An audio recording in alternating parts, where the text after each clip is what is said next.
Thanks again for joining me for an overview of the February 15th issue of AJP-Heart and Circulatory Physiology, or From the Editor's Desk.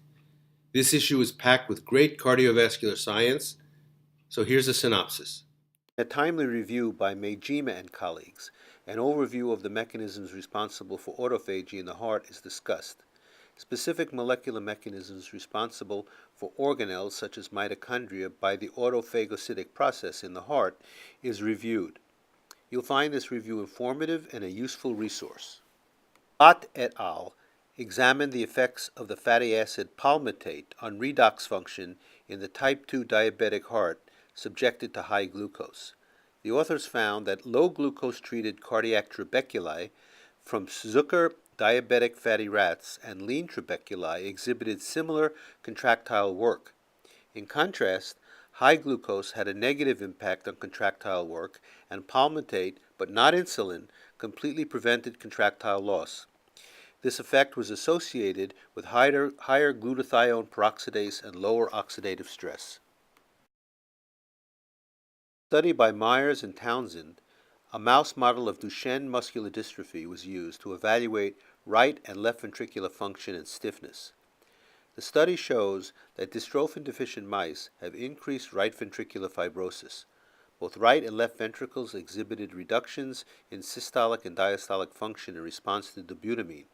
Overall, the study indicates that right ventricular fibrosis is an early indicator of the development of dystrophic cardiomyopathy.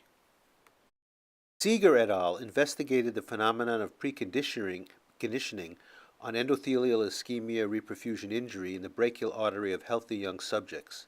They specifically hypothesized that exercise had a preconditioning effect and that the type of exercise was important.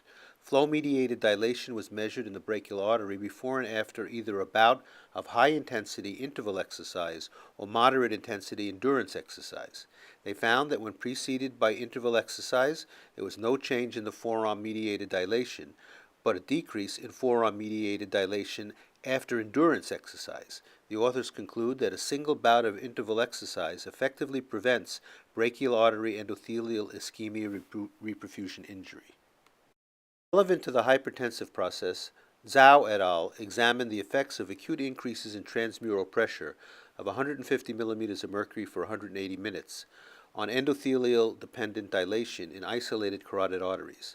They hypothesized that a decrease in endothelial-dependent dilation in response to acute pressure was mediated by increased local angiotensin II signaling. Pharmacological and molecular studies clearly show an important role for angiotensin II and AT1 receptors in this process. The authors conclude that elevated pressure rapidly impairs endothelial-dependent dilation by causing angiotensin expression and activation of AT1 receptors. Thank you for listening to From the Editor's Desk this week. Please keep an eye out for the next video alert on March 1st. See you, and don't forget to send us your best science now.